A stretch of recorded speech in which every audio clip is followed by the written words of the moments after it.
Hai guys, selamat berjumpa kembali dengan novel populer viral kesayangan Anda ini. Saat ini admin ingin menghadirkan sebuah novel yang alur ceritanya sangat menarik dan seru. Novel ini berjudul Kaisar Agung Seni Bela Diri.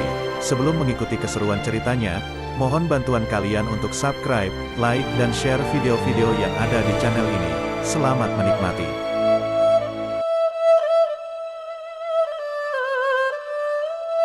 Kaisar Agung Seni Bela Diri Bab 342 Jalan Jiwa. Di atas menara jiwa, wanita dengan gaun ungu tiba-tiba berhenti di udara, menatap ke bawah. "Siapa anak muda ini?" tanya wanita itu. Pria tua berbadan kekar melihat ke arah yang ditunjuk wanita itu, dan melihat bahwa yang dimaksud adalah Luo Xiu yang sedang berjalan menuju menara jiwa. "Kamu maksud anak muda itu? Namanya Luo Xiu, dia meraih juara pertama dalam kompetisi," jawab pria tua itu. Sambil tertawa kecil, pria tua itu melanjutkan, "Kamu tahu kan, kekuatan-kekuatan di alam samudera bintang saling mewaspadai, jadi mereka tidak akan menunjukkan kekuatan mereka di depan umum.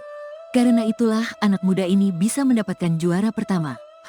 Anak sekecil itu sudah tahu cara menyembunyikan kekuatan dan saling memperhitungkan. Semua ini pasti diajarkan oleh para tetua dari tempat-tempat suci itu. Wanita dengan gaun ungu mencemooh dengan sinis. Dengan pengalamannya, dia bisa langsung mengerti bahwa para penerus dari tempat-tempat suci sengaja menyembunyikan kekuatan mereka untuk menempatkan seseorang yang tidak dikenal di posisi pertama, semata-mata untuk tujuan tersembunyi. Hukum pohon yang menonjol di hutan akan dihancurkan oleh angin, tentu sudah mereka pahami. Namun, mereka semua berpikir bahwa mereka sudah memperhitungkan segalanya. Tapi di hadapan kekuatan absolut, semua tipu muslihat hanyalah omong kosong, sebuah lelucon, kata wanita itu dengan nada meremehkan. Pria tua itu hanya bisa tersenyum canggung, tidak bisa mengatakan apa-apa, karena dia sendiri berasal dari tempat suci di alam samudera bintang. Dalam menghadapi kekuatan absolut, tipu muslihat memang tidak ada artinya. Namun, jika seseorang tidak bisa meningkatkan kekuatannya setelah mencapai batas tertentu, maka kecerdasan dan strategi akan menjadi lebih penting demi mendapatkan keuntungan tertentu. "Zian, pria tua itu mencoba mengalihkan topik pembicaraan, karena tujuannya adalah mengajak wanita itu melihat Xingling. Namun, sebelum pria tua itu selesai berbicara, wanita dengan gaun ungu itu melambaikan tangannya untuk memotong pembicaraan. "Aku ingin melihat Luo Xiu ini." Pria tua itu mengernyit, tidak mengerti mengapa wanita itu tertarik pada Luo Xiu, karena menurut informasi yang dia miliki, Luo Xiu memiliki kekuatan terendah di antara semua jenius. Luo Xiu tidak tahu bahwa ada seseorang di langit yang tertarik padanya. Di hadapan semua orang, dia melangkah ke dalam formasi cahaya. Begitu dia masuk ke dalam formasi, Luo Xiu langsung merasakan sensasi perpindahan ruang. Sebuah aura yang menekan melingkupinya, dan dia menemukan dirinya berada di ruang yang luas. Di depannya, terbentang jalan yang terbuat dari batu perak. Di kedua sisi jalan, berdiri pilar-pilar hitam yang memancarkan aura menekan yang kuat. Aura ini mengandung energi jiwa yang murni, kesadaran jiwa tingkat 9 Pangeran Bela Diri. Luo Xiu merasakan tekanan dari pilar hitam yang menyerang lautan kesadarannya dan langsung menilai tingkat energi jiwa ini. Tekanan kesadaran jiwa tingkat 9 Pangeran Bela Diri cukup membuat sebagian besar orang kesulitan bergerak. Saat itu, sebuah informasi masuk ke dalam kesadaran Luo Xiu, menjelaskan cara melewati ujian menara jiwa. Ada dua cara untuk melewati tingkat pertama menara jiwa. Yang pertama adalah bertahan di bawah tekanan kesadaran jiwa tingkat 9 Pangeran Bela Diri selama satu batang dupa. Yang kedua adalah berjalan sampai ke ujung jalan di depan. Keduanya bisa melewati tingkat pertama. Bertahan selama satu batang dupa akan memberikan waktu 3 hari untuk berlatih di Istana Jalur Kebenaran. Jika sampai ke ujung jalan perak, hadiahnya adalah waktu 6 hari untuk berlatih di Istana Jalur Kebenaran. Dengan energi jiwa yang murni dari Pseudo Divinity, meskipun Luo Xiu tidak memiliki teknik atau metode rahasia tingkat tertinggi dalam pelatihan jiwa, kesadaran jiwanya adalah keunggulan terbesarnya. Saat ini, kesadaran jiwanya telah mencapai tingkat 4 Santo Bela Diri. Oleh karena itu, tekanan dari kesadaran jiwa tingkat 9 Pangeran Bela Diri di tingkat pertama menara jiwa tidak berpengaruh padanya. Metode kedua memberikan waktu 2 kali lipat untuk berlatih di Istana Jalur Kebenaran. Luo Xiu menyipitkan matanya dan tanpa ragu memilih metode kedua. Dia melangkah maju, dan saat kakinya menyentuh jalan perak, pilar hitam di kedua sisinya memancarkan energi jiwa yang deras ke arahnya. Energi jiwa ini sudah melampaui tingkat 9 Pangeran Bela Diri, mendekati tingkat Santo Bela Diri. Jelas, mendapatkan waktu 6 hari untuk berlatih di Istana Jalur Kebenaran tidak semudah itu. Menurut Luo Xiu, meskipun para jenius dari tempat-tempat suci mungkin menyembunyikan kekuatan mereka, hanya ada 5 orang yang kesadaran jiwanya bisa mencapai tingkat Santo Bela Diri. Pah, langkah kaki Luo Xiu tidak berhenti, dengan cepat melangkah ke dalam jalan perak itu. Sementara itu, di luar menara jiwa, waktu satu batang dupa telah berlalu. Setiap orang yang mencoba melewati tingkat pertama menara jiwa tahu bahwa bertahan selama satu batang dupa sudah cukup untuk melewatinya. Tidak ada yang terkejut melihat Luo Xiu bisa bertahan selama satu batang dupa. Mereka menganggap itu hal yang wajar. Yang paling mereka khawatirkan adalah berapa lama Luo Xiu bisa bertahan di dalam menara jiwa, dan apakah dia bisa melewati tingkat kedua. Tidak disangka hanya tingkat pertama menara jiwa sudah membutuhkan kesadaran jiwa yang mendekati tingkat santo bela diri untuk melewatinya. Luo Xiu tidak merasakan tekanan besar saat berjalan di jalan perak dan segera mencapai ujungnya. Semakin dekat ke ujung, tekanan kesadaran jiwa dari jalan perak meningkat dari tingkat 9 pangeran bela diri hingga mendekati tingkat santo bela diri. Di ujung jalan, tekanan itu bahkan mencapai tingkat santo bela diri. Kesadaran jiwa yang mendekati tingkat santo bela diri dan tingkat santo bela diri sebenarnya adalah dua konsep yang sangat berbeda. Saat Luo Xiu mencapai ujung jalan jiwa, pemandangan di depannya berubah lagi, dan di depannya muncul.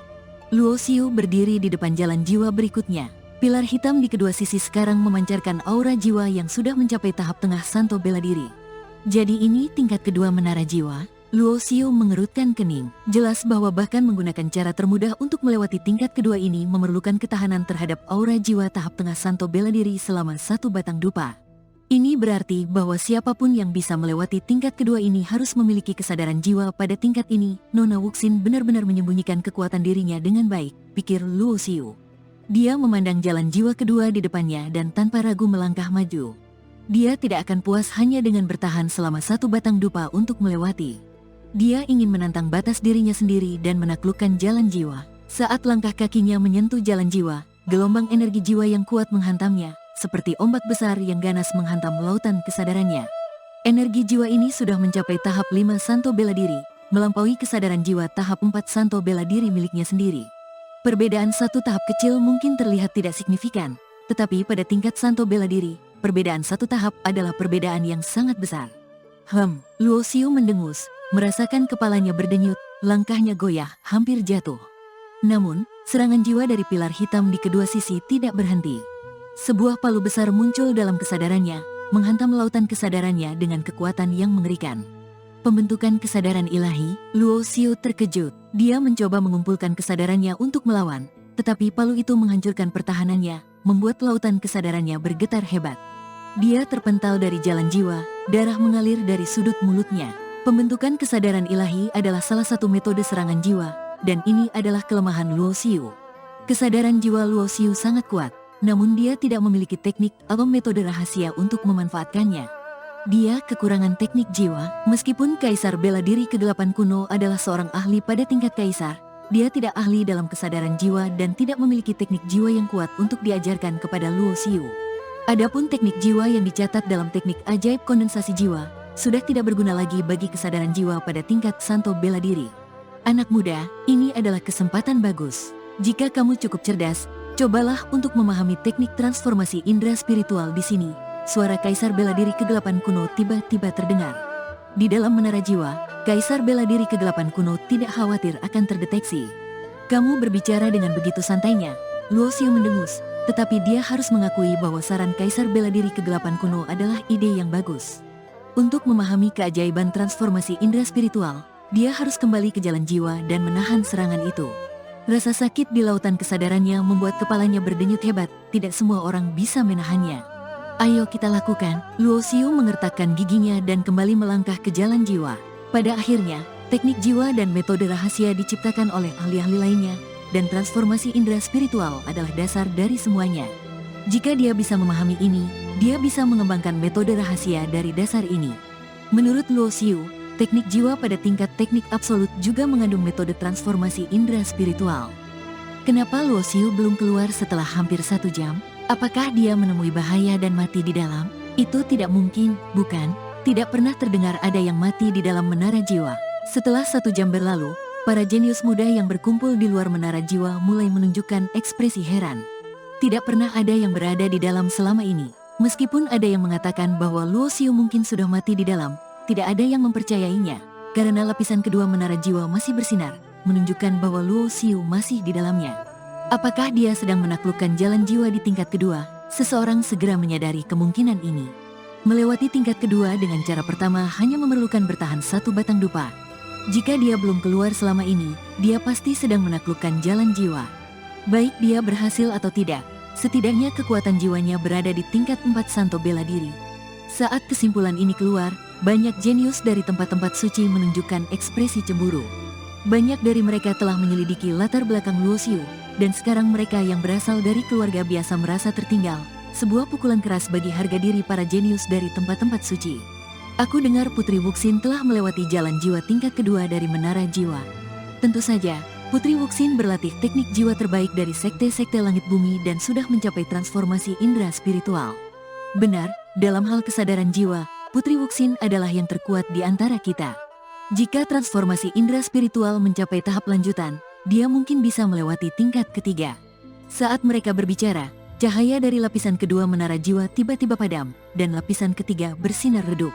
Namun, cahaya dari lapisan ketiga segera padam lagi, dan Luoxiu muncul, wajahnya pucat dengan darah di sudut mulutnya, terlihat sangat kelelahan. Luoxiu, kamu baik-baik saja? Lu Mengyao segera menghampiri, membantu Luoxiu berdiri sambil memberikan pil obat, minumlah ini untuk menyembuhkan lukamu. Tiba-tiba, 4 berkas cahaya terbang keluar dari Menara Jiwa, 2 berkas kecil dan 2 berkas besar. 2 berkas kecil mewakili 3 hari latihan di Istana Jalur Kebenaran, sementara berkas besar mewakili 10 hari. Keempat berkas cahaya itu menyatu ke dalam token identitas Luoxiu yang tergantung di pinggangnya, memberinya total 26 hari untuk berlatih di Istana Jalur Kebenaran.